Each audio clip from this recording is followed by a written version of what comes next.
caiu, Arnaldo. Parecia igual um terrorista lá, pô. Aí o pessoal fez. Nós estamos entrando no Face. Sim, estamos ao vivo agora. O Arnaldo está entrando. Olá, bom dia a todos, meus amigos, minhas amigas. Henricão!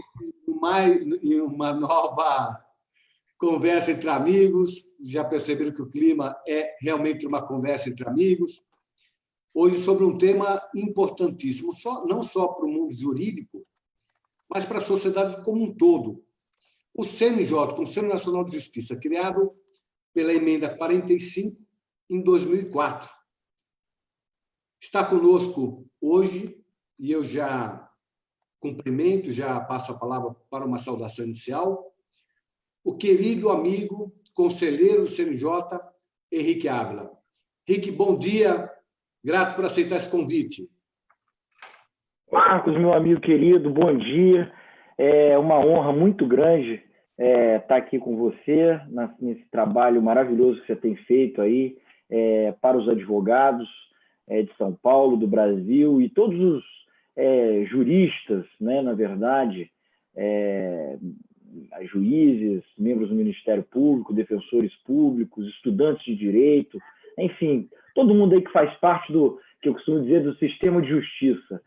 Esse é um trabalho maravilhoso que você tem feito de integrar todos, né, com conhecimento, né, para o aprimoramento das instituições. Muito obrigado. E o prazer aumenta, né, de estar aqui, como você disse muito bem, com 3 amigos queridíssimos, né? Além de você, Fernando Matos e Arnaldo Rossepian, que foram meus contemporâneos no Conselho Nacional de Justiça, e mais do que isso, foram meus padrinhos no Conselho Nacional de Justiça. Quando eu lá cheguei, eles estavam lá com experiência, né? Fernando Matos já tinha sido presidente da AJUF, uma carreira brilhante como juiz, e o professor, querido amigo Arnaldo Rossepian, também no Ministério Público de São Paulo, um procurador de justiça que passou pelo Poder Executivo como secretário de Segurança Pública, enfim, também com tanta experiência, que me receberam lá já como conselheiro do CNJ e me ensinaram muito. Então é um prazer muito grande. Obrigado, Marcos, sempre está me dando esse prazer enorme. E vamos aí no nosso bate-papo. Também conosco, também agradeço o acolhimento ao convite. Querido Fernando Matos, foi conselheiro do CNJ, magistrado federal, foi presidente da JUF, como o Henrique comentou. Alguém também muito querido no sistema de justiça, um grande magistrado, um magistrado vocacionado. Bom dia, obrigado, Fernando. Bom dia, Marcos, bom dia, Henrique, bom dia, Arnaldo. Primeiro, também, como disse o Henrique, agradecer esse convite para estar aqui, falar um pouco de CNJ, saudar o Marcos, saudar o Henrique, conselheiro do CNJ, advogado brilhante, está conduzindo aí todos os movimentos de acesso à justiça. O Arnaldo, um companheiro querido, nós entramos juntos, tomamos posse no mesmo dia no CNJ e permanecemos lá durante 4 anos juntos, uma amizade que se criou entre nós 3. Eu e Henrique e Arnaldo, na verdade, somos alunos do Arnaldo, né, Henrique? Nós, inclusive, compomos um grupo. Marcos, e muito obrigado pelo seu convite, é um prazer estar aqui e poder falar um pouco sobre o Conselho. O Conselho é fundamental e é importante que as pessoas compreendam o papel do CNJ. E também conosco, outro grande e querido amigo, o Arnaldo Rossepian, membro do Ministério Público de São Paulo, um homem que se destaca dentro do Ministério Público, é uma das lideranças do Ministério Público e cumpriu essa missão também de ser conselheiro do CNJ. Bom dia, Arnaldo, gratíssimo e obrigado por ajudar a realizar essa live. Bom dia a todos. Cumprimento primeiro meu amigo Marcos da Costa, nosso sempre presidente da Ordem dos Advogados do Brasil, aqui, seção de São Paulo. O Marcos exerceu a presidência de forma muito exitosa e lá nós nos aproximamos. Naquela ocasião eu era subprocurador-geral na administração do Márcio Elias Rosa, então nos aproximamos bastante e hoje o Marcos é um querido amigo, uma das lideranças da advocacia paulista e da advocacia brasileira. E os meus também amigos aí, sempre queridos, Fernando Matos e o Henrique Ávila. O Marcos já deu aqui a letra. Fernando, um magistrado que começou ainda jovem aí na carreira da magistratura, no exercício da jurisdição e na defesa dos interesses da magistratura federal e da magistratura brasileira, e no CNJ, durante os 4 anos em que lá convivemos, sem dúvida nenhuma, era uma liderança no plenário, sobretudo, tinha a capacidade de agregar os companheiros na compreensão daquilo que era melhor para que o Poder Judiciário pudesse avançar e, consequentemente, o sistema de justiça ir ao encontro dos interesses da população. E o nosso Henrique Ávila, advogado valoroso, advogado de escola, em que veio lá na cadeira do Senado da República para brilhantar o colegiado, já está em 2º mandato, é alguém que hoje toca a pauta da mediação, uma pauta cara para o sistema de justiça, e o Henrique desenvolve isso aí de forma muito ampla, levando a mensagem para os 4 cantos do Brasil, movimentando todos os tribunais federais e estaduais. Enfim, alguém que no plenário não precisamos nem dizer, eu e o Fernando vivemos isso ali ao vivo e a cores. Henrique era outra figura que, quando tinha uma questão complexa a ser enfrentada, ele tinha a capacidade de encontrar caminhos, buscar soluções. Então, eu aqui que aprendi muito com esses 2 queridos amigos. Então, hoje é uma manhã muito alegre para mim. Dia de Corpus Christi e amanhecendo o dia aqui com 3 amigos muito queridos. Estamos aqui juntos para falar um pouco da nossa experiência ao longo daquele período lá. Eu vou começar, Arnaldo, deixa eu começar por você. Nós participamos, vivemos aquele momento da criação do CNJ, em 2004, os debates que foram travados no Congresso Nacional. E, naquele momento, houve uma reação, alguns apoiando, alguns criticando muito a criação do CNJ. A magistratura, uma parcela da magistratura importante, foi crítica, porque entendia que haveria com o CNJ uma intromissão no Poder Judiciário, o Ministério Público também, em relação ao Conselho Nacional do Ministério Público. Mas me parece que o CNJ conseguiu conquistar a todos. A magistratura, o Ministério Público e a advocacia aprenderam a trabalhar com o CNJ, e o CNJ passa a ocupar um papel importantíssimo dentro da estrutura do Judiciário, alguns papéis, aliás. Né? Mas esse abraço que é dado hoje, abraço virtual, né? Porque não pode ter abraço nesse momento pessoal, mas esse abraço que é dado hoje pelo sistema é uma realidade, né, Arnaldo? Eu estou absolutamente convencido que sim. O CNJ é verdadeiramente uma obra sempre inacabada. Cada presidente que lá chega coloca mais um tijolo nesse colegiado que tem a capacidade de trazer uma visão multidisciplinar, não é? Na medida em que você tem todos os integrantes do sistema de justiça. Então, portanto, a visão é plural e sempre tendo em foco o quê? Um sistema de justiça mais racionalizado, mais célere, cumprindo o dever constitucional de levar a prestação jurisdicional, quando necessária, de forma rápida e com qualidade, e, mais do que isso, buscar as soluções pela via da negociação. Hoje, isto é uma realidade e o CNJ é o melhor instrumento para realizar esta missão.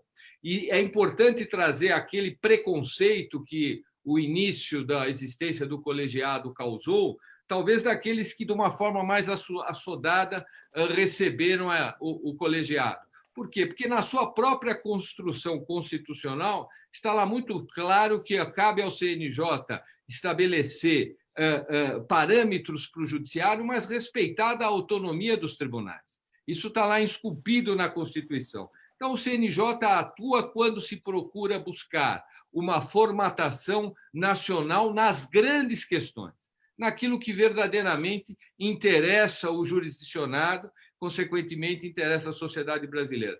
É uma realidade, completando agora 15 anos, e é um colegiado que veio para ficar. E, claro, vai vencendo aos poucos as resistências, mostrando o quanto relevante é para o sistema de justiça e, como disse, para o interesse de toda a população brasileira. Fernando, além de também levar você essa pergunta em relação à justiça hoje, você que é uma liderança, presidiu a JUF, a visão que a magistratura tem em relação ao CNJ, eu acrescento o seguinte: o CNJ tem alguns papéis, inclusive correcional. Mas eu queria, nesse momento, destacar o papel que me parece o mais relevante, que é servir de palco para os debates do avanço do Poder Judiciário. Nós vivemos um país federativo, o Judiciário apresenta a sua autonomia estrutural. Nós temos os tribunais superiores, os tribunais federais, os tribunais estaduais, a Justiça do Trabalho, a Justiça Militar, a Justiça Eleitoral, enfim. E não havia um espaço de integração entre esses órgãos do ponto de vista administrativo. O CNJ, em números, uma demonstração de quão é importante ter uma visão estruturada do sistema de justiça que até então, até chegar ao CNJ, não existia. Esse é um papel que eu queria destacar muito, que eu acho que é extremamente relevante ocupado pelo CNJ. Fernanda. Não, Marcos, acho que, sim, primeiro, como disse muito bem o Arnaldo, quer dizer, o CNJ, é óbvio, quando ele veio com muita desconfiança de certas parcelas da magistratura. Por quê? Porque efetivamente ele rompeu com aquela ideia de uma autonomia absoluta do tribunal, em que as questões elas terminavam nos tribunais e elas não podiam ser objeto de nenhum tipo de questionamento, a não ser um questionamento judicial e na própria esfera do tribunal, né? Então, o CNJ veio, e acho muito paradigmático. Por quê? Porque a mesma entidade que propôs uma ação declaratória, uma ação direta de inconstitucionalidade contra a criação do CNJ, Henrique, Arnaldo, Marcos, depois ela propôs uma ação direta de uma ação declaratória de constitucionalidade para que declarasse a constitucionalidade da resolução, por exemplo, que proibiu a prática do nepotismo, né? Então, vocês vejam como isso é paradigmático até hoje. Quer dizer, acho que o Arnaldo colocou bem. A magistratura ela já olha hoje, o CNJ realmente também, em alguma medida, num determinado momento, ele destacou muito essa parte correcional, mas acho, Marcos, que você colocou muito bem. Quer dizer, o papel principal do CNJ é um papel de planejamento estratégico, né? de olhar o judiciário e identificar o seguinte: bom, como o Henrique sempre faz referência, né, ao ministro Sepúlveda Pertence, o ministro Sepúlveda Pertence, não, são 91 ilhas que não dialogam entre si, e o CNJ veio exatamente para dar esse elo de ligação entre todas elas, né? Muitas falam, por exemplo, da questão correcional, mas isso é residual no CNJ. Imaginar que nós temos 17 mil magistrados no Brasil, acho que hoje quase 20 mil, e ao longo da história do CNJ, o número de punições é muito pequeno, né? Acho que talvez não chegue hoje. Quando eu ingressei no CNJ, era um pouco mais de 50, hoje deve ser umas 70, 80 punições, quer dizer, num universo de 20 mil juízes. Então, é muito importante esse mecanismo de planejamento estratégico que o CNJ tem, e que, por exemplo, hoje, numa perna importantíssima dele é administrado e é planejado e é pensado pelo Henrique na questão dos métodos alternativos de solução de conflitos, né? Quer dizer, a conciliação, a mediação, a arbitragem, como é que isso pode ajudar o judiciário. Então, eu acho assim, muito importante, e como você disse, Marcos, o Justiça em Números, ele permite que hoje você tenha uma radiografia um pouco mais precisa do Poder Judiciário, mas, como disse o Arnaldo, esse é um processo contínuo, né? Esse é um processo que não pode parar. Henrique, eu vou tomar uma outra referência do CNJ, que é a democratização da justiça, democratização do Ministério Público, democratização do Poder Judiciário, porque, evidentemente, dentre os poderes, o Poder Judiciário é uma estrutura completamente diferente das demais, porque os magistrados não são eleitos para garantir, evidentemente, a isenção do julgamento, a independência. O CNJ serve também como um palco onde os atores da justiça se apresentam, pela representação que existe do Poder Judiciário dos seus segmentos, né? Então, tem lá da cadeira da magistratura federal, da magistratura estadual, da magistratura trabalhista, enfim. E, ao lado disso, também as cadeiras do Ministério Público, né? E as cadeiras da advocacia. Talvez seja o único espaço que exista no Brasil, e essa talvez tenha sido, eu não sei se é a maior, mas certamente uma das grandes inovações, porque na história do Brasil não me parece ter havido algo similar, onde os agentes pudessem deliberar, discutir e procurar juntos identificar os caminhos para aperfeiçoamento do sistema como um todo. Eu, durante muito tempo, eu continuo defendendo essa tese de que, mesmo nos órgãos deliberativos da Justiça, deveria também haver cadeiras. O Ministério Público tem pela função dele, mas deveria ter cadeira, por exemplo, da representação da OAB, nas discussões de temas ligados à administração da Justiça, evitando com isso, muitas vezes, embates desnecessários, onde o diálogo poderia buscar um caminho consensual. O CNJ cumpre esse papel de forma precisa, né, Henrique? Você que é um grande advogado, como disse o Arnaldo e o Fernando. Henrique está sem som. Pronto, está com som, está com som. Eu acho, Marcos, que você foi preciso. O CNJ, desde que foi instalado em 2005, e, aliás, isso me remeteu a algo que você, quando lembrou das discussões, né, dos debates sobre a instalação do CNJ,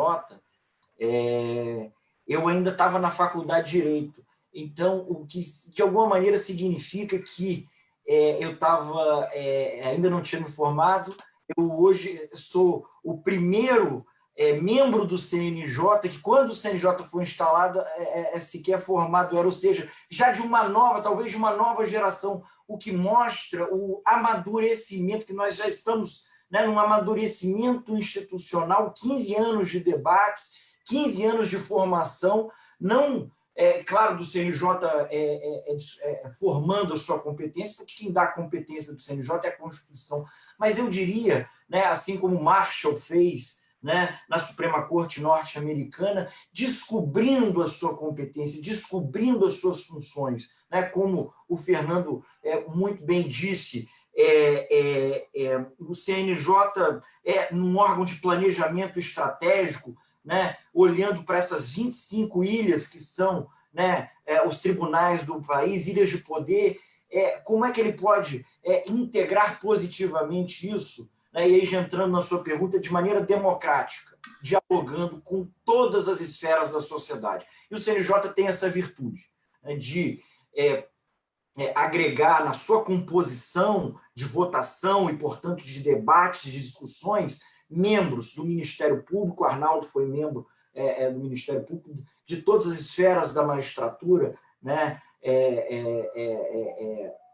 da federal, estadual e trabalho. Fernando Matos fez parte dessa representação pela magistratura federal e da advocacia. Hoje temos 2 integrantes muito valorosos lá, o conselheiro André Godinho e o conselheiro Marcos Vinícius Jardim Rodrigues, que desempenham esse papel primorosamente, né, de levar com a sua experiência e trazer da OAB as discussões relevantes para a advocacia e colocar num palco de votação. E você tanto tem razão, Marcos, que me parece que nos tribunais, na gestão, na administração da justiça, deveria haver cadeiras fixas para advogados, representantes da advocacia e de outras classes, que na resolução 322, essa última que o Conselho Nacional de Justiça editou para regulamentar essa pandemia, né, terrível que nos atinge, a deliberação, a determinação de que os tribunais formem comitês, conselhos para avaliar a volta, a reabertura, né, conforme aí as indicações das autoridades sanitárias e de saúde, claro, mas para avaliar também conforme e com assento e participando da discussão a Ordem dos Advogados do Brasil, as seccionais, enfim, as regionais, e conforme for aí o tribunal que vá deliberar. Então é muito relevante. Isso a gente percebe que já é um movimento. Você foi muito preciso quando disse que o CNJ foi talvez o primeiro órgão que instituiu essa participação democrática de todas as carreiras. Eu tenho a honra, né, de ser advogado, embora licenciado para cumprir essa minha função.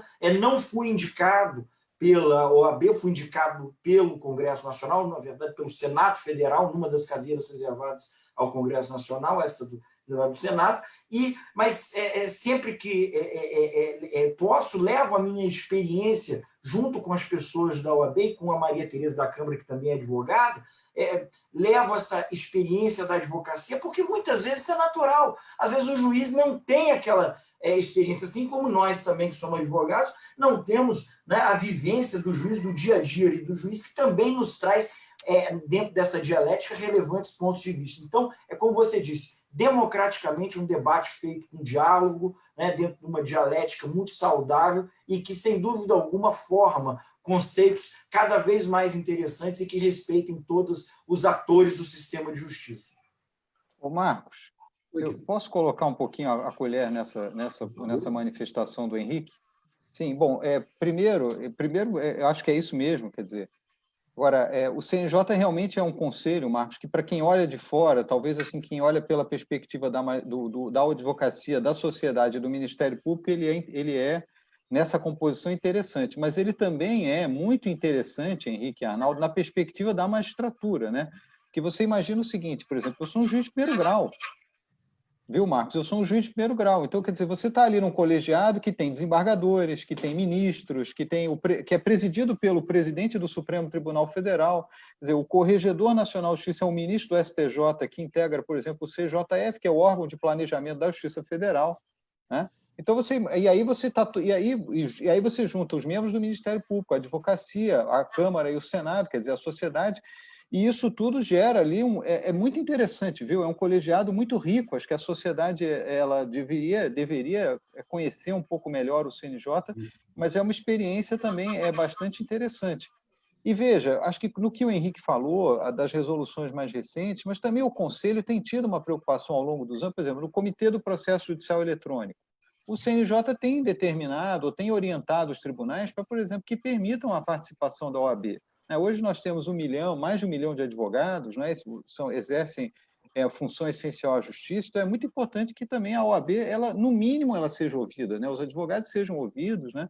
O Henrique fala com tanta razão da mediação e da conciliação. Eu acho que a gente tem que buscar nessas questões do planejamento estratégico do Poder Judiciário sempre a conciliação. Não é uma imposição do tribunal, não é uma imposição do Poder Judiciário, mas é sempre aquela solução dialogada, né, entre todos. Então, isso tem sido muito importante. Eu acho que esse é um dos grandes avanços do CNJ. Ronaldo, deixa eu te passar a palavra, só fazer o registro das pessoas que estão acompanhando. Muita gente participando, a Sônia Rez Veríssimo, Vladimir Cassani, o André Bottino, querido amigo, a Cida Prado, a Isabela Castro, Cleonice Moura, Fer Alves, Sérgio Soares, o Aldercio Teixeira Ramos, o Flávio Macheto, a Cleonice Moura, a Sônia Frugli, o Luiz Vidal, o Lourenço Seco, a Vera Ramos, a Camila Soares, e está conosco também o querido amigo Mário Luiz Sarrubo, quem eu cumprimento de forma especial, nosso amigo, Arnaldo. Pois não, por favor. Vou cumprimentar o meu chefe, né, o Procurador-Geral de Justiça, que está aqui nos prestigiando aqui. Mas eu queria... Grande Mário. Eu queria complementar o que o Fernando dizia sobre o colegiado. Uma coisa que talvez escape um pouco da opinião pública e da sociedade como um todo, portanto, que cabe ao Conselho Nacional de Justiça fazer a fiscalização no que diz respeito à remuneração da magistratura. Isso é um tema importante. Então, muitas vezes, você vê notícias de jornais onde é lançado contra a magistratura como um todo um comportamento que não está de acordo com o normativo que regra os recebimentos.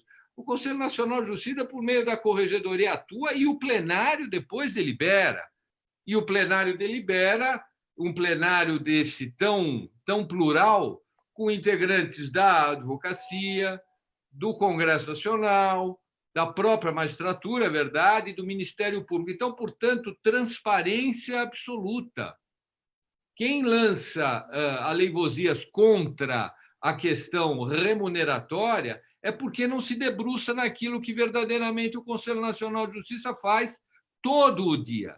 Desde que lá cheguei, todos os corregedores que por lá passaram se debruçaram sobre essa questão e o plenário cansa de deliberar a esse respeito, muitas vezes consagrando aquilo que é de direito, sim, porque, afinal de contas, somos todos servidores públicos e vivemos daquilo que nós efetivamente recebemos. O Conselho, sem dúvida, tem uma atuação muito ampla. Passa pela mediação, passa pela questão relacionada com violência contra a mulher, questão da judicialização da saúde, enfim, a pauta é a questão carcerária, enfim, é o indutor das políticas públicas que o Poder Judiciário desenvolve em todo o Brasil. Essa questão também é fundamental, a questão da transparência. Eu quero tratar um pouquinho mais especificamente sobre isso. Quero dizer também que está nos acompanhando outro querido amigo, Ciro Vieira, que presidiu a Comissão Nossa de Prerrogativas, da de São Paulo, da qual fez parte o Henrique Abro, né, Henrique? Foi um grande batalhador pelas prerrogativas da advocacia. Essa questão da transparência, Fernando, nós temos hoje, no CNJ e no CNMP, mas pegando aqui a discussão sobre o CNJ, é fundamental, porque a transparência é uma palavra de ordem da administração pública. É a forma mais precisa de combater qualquer tipo de desvio através da transparência. O CNJ veio cobrando a transparência por parte dos tribunais. Não foi fácil, eu acompanhei isso desde o começo, não foi fácil, houve muita resistência, mas essa evolução permite hoje, um dos dados, por exemplo, é a questão do salário, dos proventos dos magistrados, e não só os proventos, mas aqueles adicionais que existem, mas outros números que são importantes, inclusive, no que diz respeito à produtividade dos tribunais e dos magistrados de primeira instância. Esse foi um dos grandes avanços que nós tivemos a partir da criação do CNJ, né, Fernando? Olha, Marcos, não tem dúvida. Primeiro, eu só vou me permitir saudar o Procurador-Geral de Justiça, o doutor Mário Sarrubo, querido amigo também. Não tive oportunidade, mas parabenizá-lo pela posse. Mas, Marcos, acho que você tem toda a razão. E, assim, é muito fácil falar nisso, porque é o seguinte, o Arnaldo foi o relator da Resolução 215, né, do CNJ, que é a resolução que, na verdade, cuida da transparência no âmbito do Poder Judiciário. Sim, não há melhor desinfetante, já dizia o Justice Brandeis, né, do que a luz do sol. Então, o Poder Judiciário, nesse aspecto da sua gestão orçamentária, financeira, de pessoal, não tem nada a esconder, né? Esses números estão aí, estão para ser examinados pela sociedade, não é? Estão para ser examinados pelo CNJ. E muito importante também que o CNJ possa divulgar a produção dos seus juízes, né? A gente está vendo, por exemplo, agora o conselheiro Henrique que está cuidando disso diretamente, ou seja, já foram, durante esse período de pandemia, com o processo judicial eletrônico, foram produzidos milhões de atos pelo Poder Judiciário, né? Aqueles tribunais que já têm uma digitalização, um processo eletrônico num estágio mais envolvido, eles simplesmente não pararam de trabalhar, ou seja, eles continuam trabalhando exatamente da mesma maneira. Tanto é que o CNJ teve a preocupação de estabelecer que não se ficasse só no tal do plantão judiciário, ou seja, ele previu a figura do plantão judiciário extraordinário, ou seja, que é o trabalho remoto do magistrado, e quem tem esse processo judicial eletrônico, ele está funcionando. E acho muito importante também falar, Marcos, o seguinte, quanto à questão das metas do Poder Judiciário, o conselheiro Henrique também capitaneia isso hoje em dia, né, e com muito brilhantismo. É muito importante falar o seguinte, o CNJ ele está preocupado em dialogar com os tribunais. Eu vejo, às vezes, uma crise, o CNJ impõe metas. Isso não é verdade. Quem define as metas do Poder Judiciário, e Arnaldo deve se lembrar disso, Henrique também, uma preocupação do ministro Lélio Bentes, dos colegas da Justiça do Trabalho, nós editamos, na época, uma resolução que ela estabelece uma gestão participativa para a elaboração dessas metas. Essas metas são feitas pelos juízes, pelos tribunais. Agora, é muito importante que o Judiciário tenha essas metas e divulgue para a sociedade essas metas. Por quê? Porque eu entendo a preocupação do advogado, eu entendo perfeitamente quando colocou, por exemplo, no Código de Processo Civil, aquela ordem cronológica, né? Ou seja, que o juiz tem que divulgar uma lista com os processos que estão aptos para julgamento, porque o advogado fica naquela expectativa de quando o seu processo vai ser julgado. Então, eu vejo assim, com muita importância a questão da transparência, que ela tem que ser sempre incentivada dentro do Poder Judiciário, para que a sociedade possa exatamente saber o que o Judiciário está fazendo. Agora, ao lado também correcional, também é um lado importante. Os números mostram que o CNJ tem trabalhado com a questão correcional de forma efetiva. Há um problema em relação aos tribunais, por exemplo, é difícil você participar do julgamento de um colega da sua Câmara, por exemplo, num colegiado. É difícil, é constrangedor. E o CNJ trouxe um espaço neutro que permite que esses julgamentos se deem sem o constrangimento de estar julgando um colega do próprio tribunal. Isso tem trazido também um fortalecimento, ao meu ver, do próprio judiciário, na medida em que aqueles que se desviam da conduta necessária, imprescindível, de comportamento de um magistrado, eles são afastados da justiça, valorizando aqueles que são os bons magistrados. Há discussões que não compram ao CNJ em relação à legislação, o que é a punição, o problema de, por exemplo, afastamento, permitir que o magistrado continue recebendo proventos integrais durante 10, 15, 20 anos, sem trabalhar. E muitos, a sociedade, às vezes, vê isso como um benefício para aquele que faltou com a ética. Mas essa não é uma questão do CNJ, essa é uma questão para enfrentar no Congresso. Agora, do ponto de vista da correção e da correição do Poder Judiciário, o CNJ também veio a cumprir um papel que os tribunais não conseguiam, por essa questão que eu mencionei, dar conta. Arnaldo, não é isso? Me conta um pouquinho essa dinâmica. Ô Marcos, eu acho que você tocou aqui num ponto que é muito importante ele ser explicitado. Isso me resgata a minha segunda arguição no Senado da República, no tocante do meu mandato, né?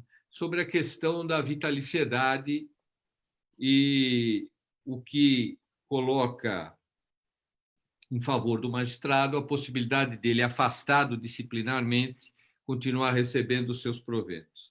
Ora, isso é uma garantia, parece estranho falar isso para a população brasileira, mas a vitaliciedade, para ser retirada do magistrado, isso não pode se dar num tribunal administrativo, há de se dar no exercício da jurisdição. E por que isso? Porque é uma garantia do cidadão ter um juiz de direito que não está sujeito a, por exemplo, o julgamento de um tribunal de investidura temporária. A vitaliciedade dá a ele uma gama de direitos a ele exercitar na defesa da manutenção do seu cargo que, na via administrativa, ele não possui. Então, esta foi uma opção do Constituinte em que a população deve compreender que a punição administrativa ela não impede que a punição se dê também na esfera jurisdicional. E aí sim, mediante o devido processo legal. Essa é uma garantia para a sociedade, a vitaliciedade, um juiz que pode exercitar a jurisdição imune a qualquer pressão e que ele possa se defender de uma forma mais ampla do que num tribunal administrativo, como no caso é o CNJ, o Conselho Nacional de Justiça. Então, quer me parecer que o CNJ exercita, sim, à luz da Lei Orgânica da Magistratura e da Constituição Federal, quando necessário, o poder correcional. Nós cansamos lá de julgar processo administrativo contra juiz, contra desembargador, mas cabe, então, ao Ministério Público, depois, ajuizar perante o Poder Judiciário a ação para a perda do cargo e aí, consequentemente, retirar do magistrado o recebimento daquele salário proporcional até o afastamento dele do exercício da jurisdição pela via administrativa. Acho que isso é importante ficar claro para a população, sob pena de vender a falsa imagem que nós lá acabamos beneficiando o integrante da magistratura. Absolutamente. Ele está recebendo uma punição na via administrativa e agora, no exercício da jurisdição, é que se dará a efetiva perda do cargo, não a perda do direito de judicar. Também deixar claro, Arnaldo, eu falo isso sempre que eu posso, que a magistratura no Brasil ela é formada basicamente por magistrados vocacionados, sérios, qualificados e éticos. comportamento que foge essa regra é exceção. E, como exceção, ele tem que ser enfrentado. Sim. E o CNJ veio enfrentar. O que nós sabemos aqui do passado, antes do CNJ, acabava um desembargador que tinha saído desse perfil de seriedade, de honestidade, ele era chamado pelos pares, então, olha, se aposenta, se você não se aposentar, nós vamos abrir processo, tal, dava um jeito de excluí-lo dentro daquilo que a legislação permitia. Acho que é uma questão importante destacar isso, porque sempre que sai na mídia o nome, como também na advocacia, eu sempre digo também em relação à advocacia, o número de advogados que respondem processo ético, perto do número da classe, é um número ínfimo. Nós estamos falando de 2%, 3% da classe. Né? E aí, quando sai um escândalo envolvendo o nome de advogado, parece que a classe inteira está sendo envolvida. Não é. Assim como no Ministério Público, a mesma coisa. Agora, acho que também nós deveríamos pensar no aprimoramento, eu não sei se o CNJ poderia fazer esse papel, que é preciso também dar um foco no processo que responde, no processo judicial que responde esse magistrado. Porque o magistrado também não pode ficar 15, 20 anos esperando um julgamento e recebendo nesse período todo, e é essa cobrança que me parece que a sociedade faz. E uma vez, numa discussão, eu cheguei a dizer, acho que o CNJ devia até propor que esse tipo de processo merecesse dos tribunais prioridade do julgamento. Porque estamos falando de julgamento que diz respeito à imagem do próprio Poder Judiciário. O Poder Judiciário, enquanto poder, é o poder que dá base à paz social. Ele não pode enfrentar máculas porque um ou outro de seus membros ultrapassaram o limite da ética e passaram para o outro lado. Desculpa, Henrique, você ia falar alguma coisa? E a primeira coisa é dizer que saudade e que prazer que você está me dando, né, de escutar aqui as lições, né, do Arnaldo e do Fernando, me dando ao seu público aí, né, que hoje já não integram o CNJ, mas eu sempre aprendo com eles. Mas, ô Marcos, você veja que ele não perdeu a oportunidade de dar uma humilhada, dizendo que quando o CNJ foi inaugurado, ele ainda estava na faculdade. Essa foi só para falar dos meus cabelos brancos. Henrique, eu estava no Senado, Henrique, quando a emenda foi votada em segundo turno. Imagina como eu já... Aí, quando ela foi votada, eu estava na festa de formatura, entendeu? Mas fala, Henrique, desculpe. Mas então é um prazer muito grande. Você veja, aí nosso clima, né, no plenário do Conselho sempre foi assim. Né? A gente até às vezes tinha que se controlar, né? Porque às vezes a amizade a gente falava, gente, vamos deixar para brincar no almoço aqui, vamos votar. Então, sempre foi um clima muito amistoso, muito embora sempre colocássemos as nossas divergências de maneira muito respeitosa e convergências, sempre no mesmo tom, com a mesma serenidade, e divisões muitas vezes diferentes. Né?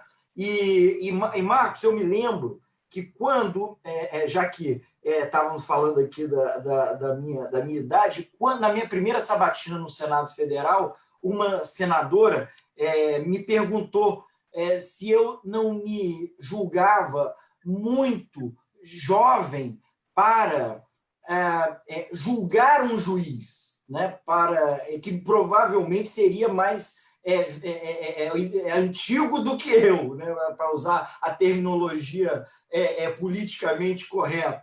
Mas ela fez essa pergunta rigorosamente nesses termos. E, curiosamente, eu digo aqui, ela era uma das minhas apoiadoras, mas me deu a oportunidade de responder essa pergunta.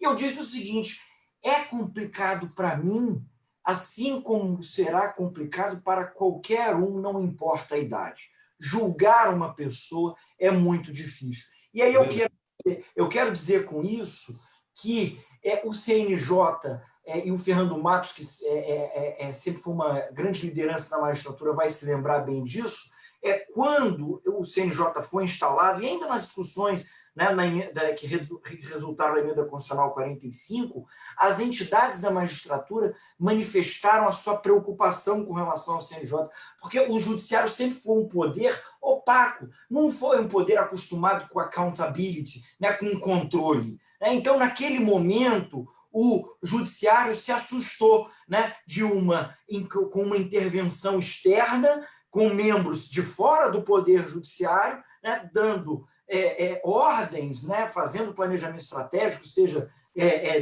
na Casa Correcional, dentro do Poder Judiciário. E, para nossa surpresa muito positiva, Marcos, amigos que estão assistindo, Fernando e Arnaldo, hoje a magistratura agradece a existência do Conselho Nacional de Justiça. E, para ficar, né, no âmbito da correição, é muito interessante, porque hoje os tribunais veem que é muito positivo para eles não terem que julgar numa, por assim dizer, última instância, um colega, porque é muito duro você julgar um colega. E, às vezes, as pessoas dizem, porque ele sempre vai beneficiar um colega. Não só isso, ele corre o risco de beneficiar, mas corre o risco de prejudicar excessivamente um colega, porque a imparcialidade causada, muitas vezes, por julgar um par, né, com que ele trabalha no dia a dia, provoca, às vezes, no julgador um sentimento de justiça desconexo com a realidade. Então, hoje, os tribunais, a gente vê isso, as associações de magistrados, né? Houve uma certa compreensão maior do CNJ, e hoje eu posso dizer que é quase uma unanimidade que a existência do CNJ é muito positiva para a magistratura, porque colabora, inclusive, com os tribunais que outrora ficavam com a responsabilidade integral de julgar os seus próprios pares, né? Então, acho que isso é muito importante. Me deixa fazer mais uma observação também, Marcos. O Arnaldo explicou muito bem a razão, né, de um tribunal administrativo só poder, como pena máxima, aposentar compulsoriamente um juiz, né, fundado na vitaliciedade da magistratura, muito importante. E eu já tive a oportunidade de me manifestar dizendo que é tempo, talvez, do Congresso Nacional se debruçar sobre a matéria, como você bem disse, Marcos, constitucionalista, que isso é um tema para o Congresso Nacional discutir no âmbito de uma reforma constitucional, uma emenda constitucional. A alteração, talvez, disso, porque não vejo, honestamente, prejuízo em que o CNJ possa, ocasionalmente, aposentar ou demitir um magistrado, e o magistrado fique protegido, inclusive, por uma liminar, recorrendo, né, ou impugnando essa decisão do CNJ no Supremo Tribunal Federal. Quer dizer, o magistrado não deixa de estar resguardado, não é? Porque ele, da decisão do Conselho Nacional de Justiça, terá esse meio autônomo que seja de impugnação ao Supremo Tribunal Federal. Mas isso eu disse em entrevistas, acho que talvez seja tempo do Congresso Nacional se debruçar sobre isso, como há já projetos lá, mas veja, são temas muito relevantes, muito sensíveis à magistratura e que devem ser objetos aí sempre dessa discussão acadêmica ou no palco adequado para a deliberação, que é o parlamento, mas é sempre positivo que nós reflitamos sobre esse tipo de... Deixa eu pegar esse gancho, mas antes, deixa eu só falar de outras pessoas que estão conosco, muita gente acompanhando.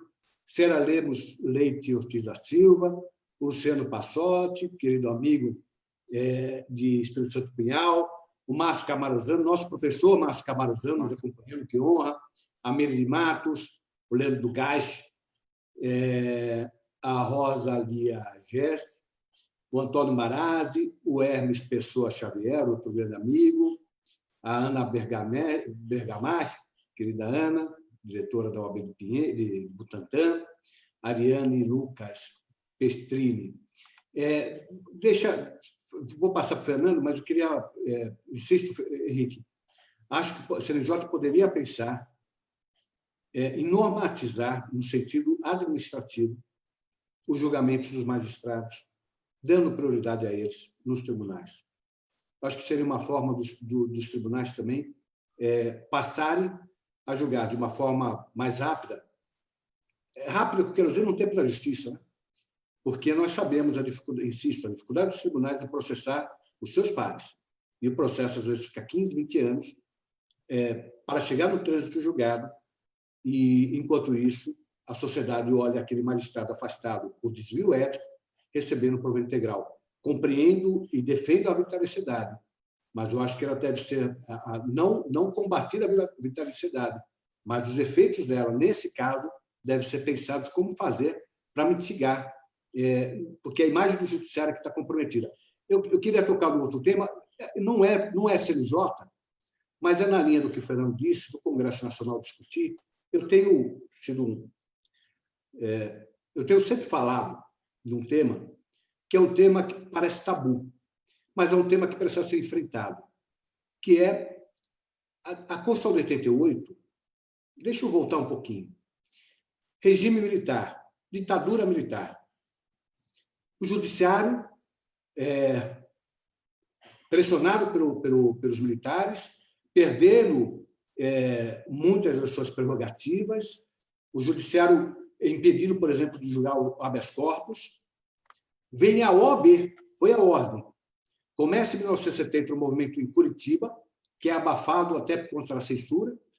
É retomado em 77 em São Paulo, onde sai a Carta de São Paulo, publicada nas primeiras páginas dos principais jornais do Brasil, onde a ordem defende como relevantíssimo, importantíssimo, a independência do Poder Judiciário, no que nasce em 78, isso começa em 77, 78, o governo, então, anuncia, atendendo o pedido da ordem, encaminha o projeto da LOMAN, que é aprovado, salvo engano, em 79, promulgado, salvo engano, em 79. Isso começa numa batalha da advocacia em 77. Muito bem. Passados 20 anos da LOMAN, chega a Constituição de 88. Não, 10 anos, né? 79, 10 anos da LOMAN. Chega a Constituição de 88. A Constituição de 88, ela, para impedir os excessos do Poder Executivo, naquele trauma ainda saindo da época das trevas democráticas, ela fortalece, por óbvio, o Legislativo e o Judiciário, como uma forma de neutralizar os avanços do Executivo. E um dos pontos que ela faz é reservar para o Judiciário o início do processo legislativo das discussões da Lei Orgânica da Magistratura. Passados 32 anos de 88, e, salvo engano, são 2 anos para o presidente Supremo, portanto, nós estamos falando de 16 presidentes, salvo engano, ninguém dos 16 encaminhou ao Congresso Nacional até hoje o projeto da Lei Orgânica da Magistratura. E, portanto, nós não conseguimos ainda discutir no palco adequado, que é o Congresso Nacional, os avanços que têm que ser destacados dentro da Justiça através da sua lei mestra normativa, como já fez o Ministério Público. A Lei Orgânica do Ministério Público é posterior, como já fez a Advocacia, o Estatuto da Advocacia é posterior à Constituição de 88. Falta a iniciativa, e tenho tranquilidade de falar, embora defenda quase que sendo voz única isso, porque eu já conversei com diversos presidentes do Supremo a respeito disso. É importante esse encaminhamento para que a sociedade, a magistratura, o Ministério Público, a advocacia, o cidadão possa participar da construção de um judiciário ainda mais forte em homenagem à Constituição de 88.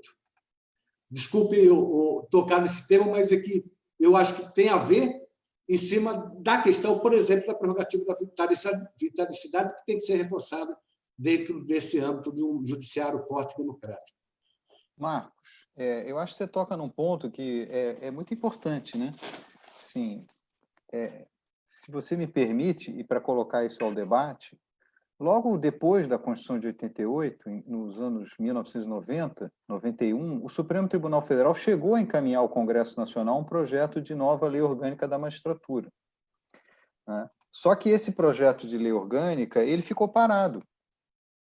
Nesse meio tempo foi aprovada a lei da Advocacia, foi aprovada a lei complementar do Ministério Público, e a discussão sobre esse projeto de lei da LOMAN, ela só volta ali já às vésperas, ali junto com a promulgação da Emenda Constitucional número 45. Me perdoe, você tem razão, se eu não me engano, foi o subsecretário do presidente.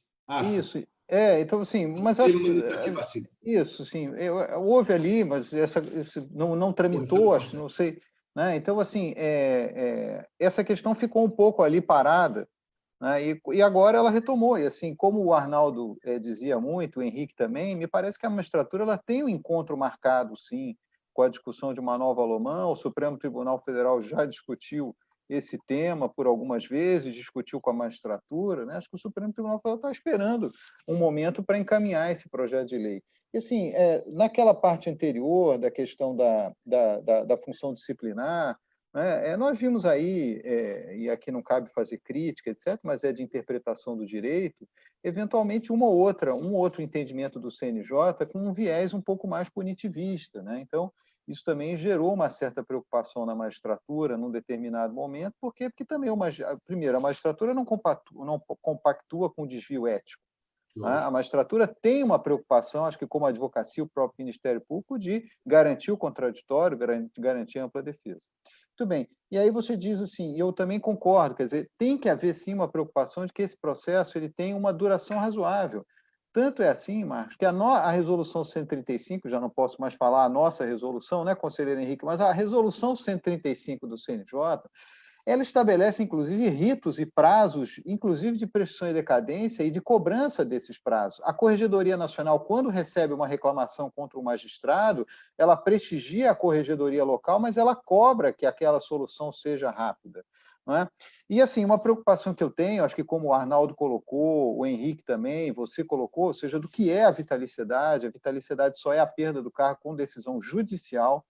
Eu via muitas vezes isso lá no CNJ, ou seja, desse encaminhamento posterior ao Ministério Público, mas veja, com todo respeito ao Ministério Público, o Ministério Público ele acompanha o procedimento, ele acompanha a instauração do procedimento administrativo, ele acompanha a instrução do procedimento administrativo, ou seja, o Ministério Público, se entender que há ali uma falta na esfera civil ou na esfera criminal, já tem toda a legitimidade de propor uma ação visando a perda do cargo do magistrado, né? Então, sim, talvez se pudesse fazer um debate um pouco mais amplo, exatamente desse conceito da vitaliciedade e da legitimação para a propositura dessas ações, que inclusive têm sido propostas. Tem que se fazer também aqui uma referência ao Ministério Público, ou seja, nós temos vários casos de magistrados que foram condenados judicialmente à perda do cargo e à perda dos proventos de aposentadoria. Como também disse muito bem o Henrique, às vezes o CNJ tem que atuar para modular aquela condenação, ou seja, a revisão criminal, a revisão administrativa que o CNJ faz, né, Henrique, de eventuais punições que são feitas pelos tribunais que exorbitam ali de um critério de razoabilidade e de proporcionalidade, né? Então, mas esse tema para nós é muito caro e muito importante, sim, e a magistratura está pronta a debater esse tema e acha importante o debate desse tema.